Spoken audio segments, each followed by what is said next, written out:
So rents are going higher in Dubai. Meanwhile, the Dubai Chamber of Commerce is forging ahead in its bid to boost trade and investment ties with Europe. Shortly after opening an office in Italy, the Dubai International Chamber has just opened another in Paris. We're here to talk about that and about economic trends in the region more broadly. We're joined by Dr. Alex Coman, economy expert at Tel Aviv University. Good to see you as always, Dr. Pleasure. Coman. Thank you for joining us.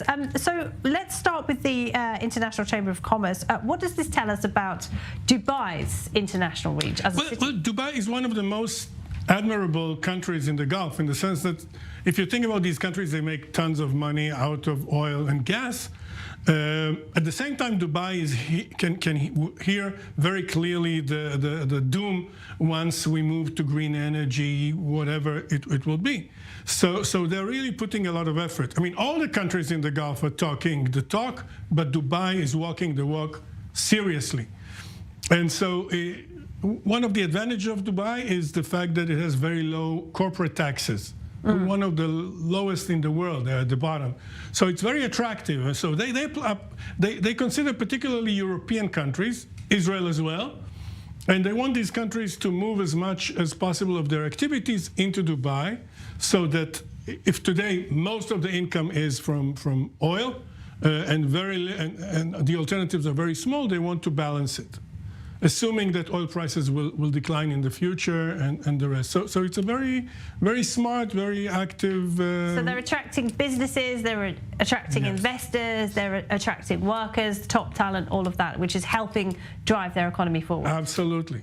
And it improves their human capital, in the sense that rather than just sit and count the money coming out of the ground, the fact that they use it to actually improve their human resource is very important. Right, because any global investment project, we just heard about the trade corridor between India and Europe, any international aid package, the UAE really seems to be at the forefront of it.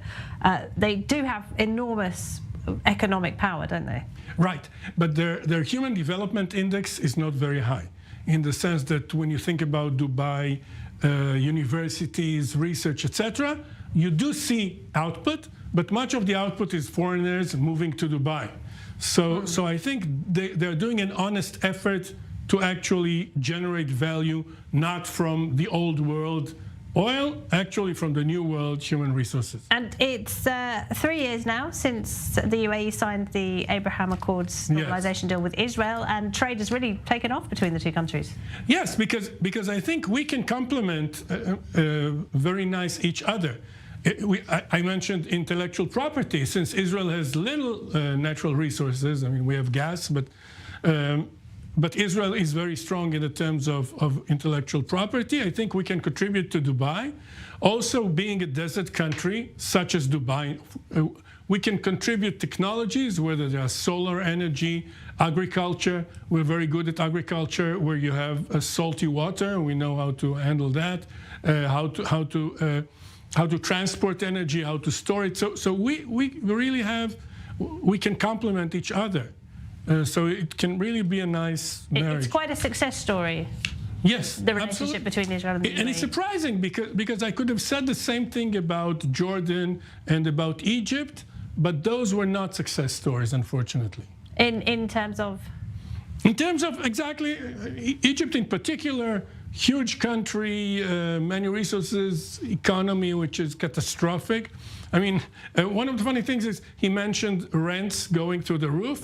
Inflation in Dubai is 1%. Right. So it's fantastically low.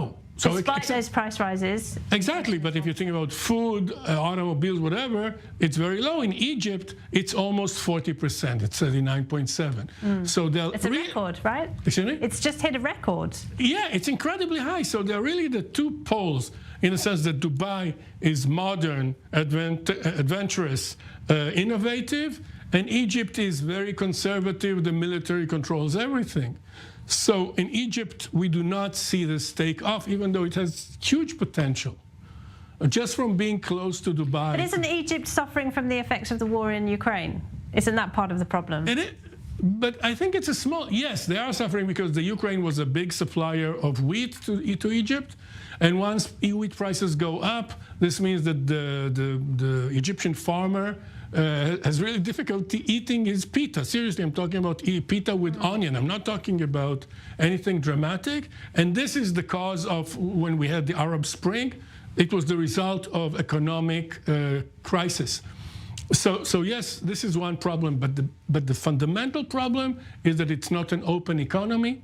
You do not have middle management. You do not have competition between players, because if the Egyptian army has the monopoly on milk powder, then you cannot compete in this market. So whenever there's an advantageous product, they just take over it and it's a highly centralized economy. Highly centralized economy. A bit like the Soviet Union. And it's not yes. kind of... And we saw how bad it was. I mean, surprisingly, you would think that a country that is highly centralized is optimized and they calculate, but in reality, we saw that capitalist chaos beats it by far. Why do you put Jordan in that category as well, then? Jordan is another country which has very large territory, but the economy is very weak. It's weak because it's still in the agricultural days. So it has some activity in the Dead Sea, phosphate and fertilizers, things like that.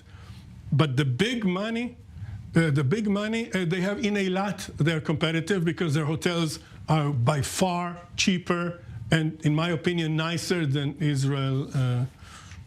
So it's sad that they do not take off. All right. Alex Coleman, thank you very much indeed. Great to talk to you. Pleasure.